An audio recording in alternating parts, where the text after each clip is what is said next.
Hi there. Welcome to the Prezi presentation. This afternoon we're going to cover a couple of the main features in the Prezi software.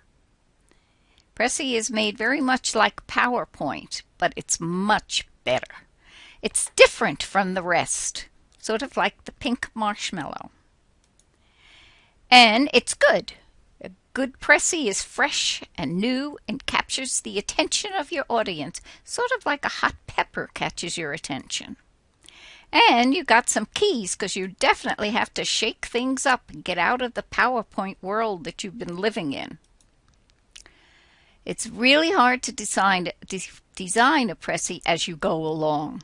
It's so much better if you sit down with a paper and pencil or pen and design what it is that you're trying to accomplish.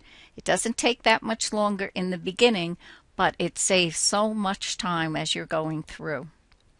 One of the reasons it saves time is because if you don't select the theme that you're going to use, if you don't decide what colors that you want and what graphics you're going to put in, if you try and change these things when you're halfway through the program, everything for some reason or other gets all messed up and you have to go back and rearrange and resize, and I'm sure you don't want to do that. Just make a decision and then stay with it.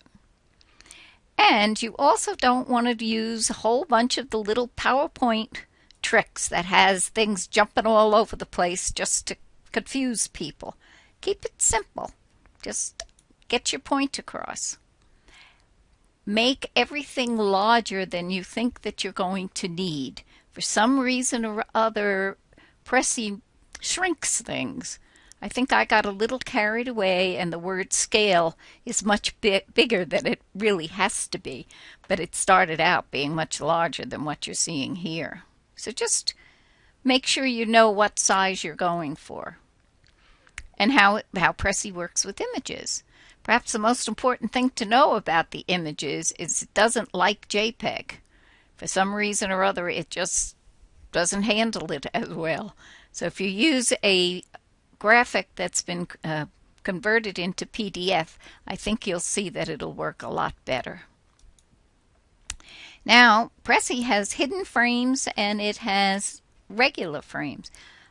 One of the standout points about Prezi is that it's usually seen with little boxes that go around the page from point to point, and you click on one box and then you jump to the next.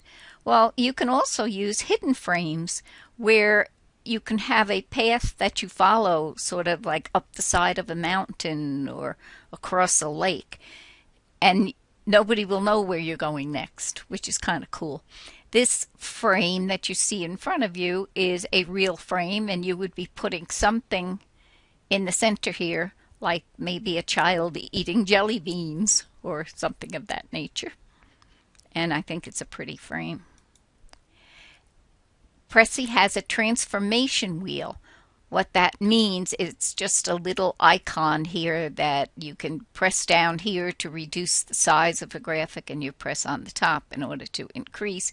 And you can drag and drop and move it around on your canvas. Now, let's show some restraint. I saw these handcuffs and I just couldn't resist them. You don't have to use every little trick and toy that's included with the software. I know that while we're doing the creating, we think we're being extremely clever and or cute while we put all these little fancy things on our page. But believe it or not, the student is not as excited to see all our little toys as we are to show them. But some important nuts and bolts. When you type your URL into Prezi, it doesn't automatically become a clickable link. You have to save and exit, and reopen your presentation again before it actually is a workable link. I found that out. I put a link in, and when I couldn't get it to work, I removed it. And then when I resorted to reading the instructions, I found out that I had to be a little bit more patient. Now, just keep it in mind that Prezi is working for you. Let Prezi carry the burden. don't. It does almost anything that you would like it to do. It's a fantastic software program. And I'm giving credits to it.